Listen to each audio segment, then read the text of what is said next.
Gas ಬೆಲೆ 50 ರೂಪಾಯಿ ಜಾಸ್ತಿ ಆಗಿದೆ ಅಷ್ಟೇ. 3 ವರ್ಷದ ಹಿಂದೆ 1200ಕ್ಕೆ ಹೋಗಿತ್ತು, ಈಗ ಅದು 850ಕ್ಕೆ ಬಂದಿದೆ ಅಷ್ಟೇ. ಪೈಪ್ ಟು ಗ್ಯಾಸ್ ಬಂದ್ರೆ ಅದರ ಬೆಲೆ 500 ರು ಆಗುತ್ತೆ. ಇದು ಮಾಜಿ ಸಂಸದ ಪ್ರತಾಪ್ ಸಿಂಹ ಹೊಸ ವರಸೆ.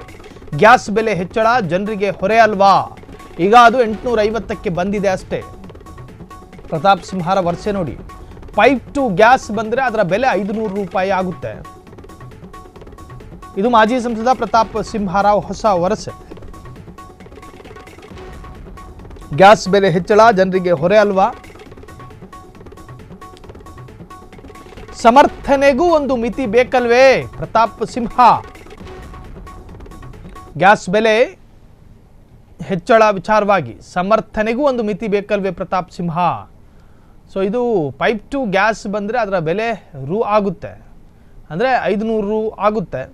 ಸೊ ಈಗ ಅದು 800ಕ್ಕೆ ಬಂದಿದೆ ಅಷ್ಟೇ. 3 ವರ್ಷದ ಹಿಂದೆ 1200ಕ್ಕೆ ಹೋಗಿತ್ತು. ಗ್ಯಾಸ್ ಬೆಲೆ 50 ರೂಪಾಯಿ ಜಾಸ್ತಿ ಆಗಿದೆ ಅಷ್ಟೇ. ಸಮರ್ಥನೆಗೂ ಒಂದು ಮಿತಿ ಬೇಕಲ್ವೇ ಪ್ರತಾಪ್ ಸಿಂಹ ಅಂತೇಳಿ ಆಕ್ರೋಶಗಳು ವ್ಯಕ್ತವಾಗಿದೆ. ಇದು ಮಾಜಿ ಸಂಸದ ಪ್ರತಾಪ್ ಸಿಂಹರ ಹೊಸ ವರಸೆ. ಗ್ಯಾಸ್ ಬೆಲೆ ಹೆಚ್ಚಳ ಜನರಿಗೆ ಹೊರೆ ಅಲ್ವಾ, ಸಮರ್ಥನೆಗೂ ಒಂದು ಮಿತಿ ಬೇಕಲ್ವಾ ಅಂಥೇಳಿ ಈಗ ಪ್ರಶ್ನೆಗಳು ಎದುರಾಗಿರ್ತಕ್ಕಂತಹದ್ದು. ಈಗ ಪ್ರತಾಪ್ ಸಿಂಹರ ವಿರುದ್ಧವೂ ಕೂಡ ಒಂದಷ್ಟು ಪ್ರಶ್ನೆಗಳು ಈಗ ಕೇಳಿ ಬರ್ತಾ ಇದೆ.